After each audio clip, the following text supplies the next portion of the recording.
Kinuyog ng 7 lalaki ang isang estudyanteng pauwi na sana galing sa eskwela sa Davao City. Nahuli kami yan sa pagtutok ni Argil Relator ng GMA Regional TV. Sa video na ito na viral sa social media, makikitang na-corner ang isang lalaki at pinagsusuntok at pinagsisipa ng isang grupo. Isa-isang nagpulasan ang 7 nanggulpi sa lalaki. Pagtayo ng biktima, tila ika-ika siyang naglakad palayo. Ayon sa pulisya, nangyari ang insidente sa labas ng isang tindahan sa Barangay 10A sa Davao City noong Biyernes ng gabi. Ayon sa may-ari na hindi na humarap sa kamera, bigla silang nakarinig ng gulo sa labas at nakita nila ang pambububog sa biktima. Nahinto ito nang sitahin niya ang grupo.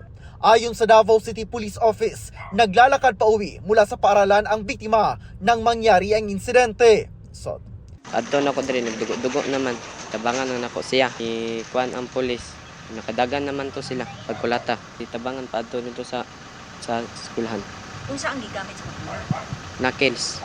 naktas ang gamit? O kuan buti. Sinusubukan pa ng GMA Regional TV 1 Mindanao na makuha ang pahayag ng pamilya ng biktima.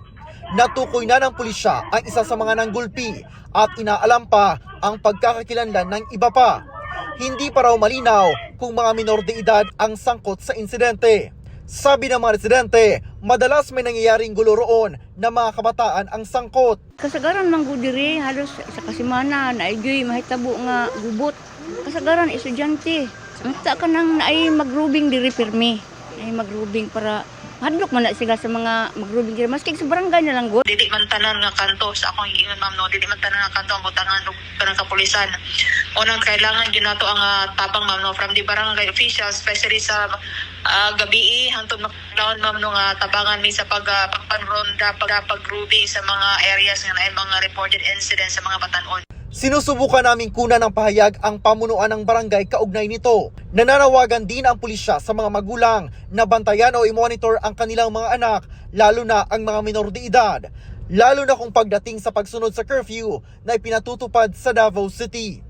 Mula sa GMA Regional TV at GMA Integrated News, Argil Relator, nakatutok 24 oras.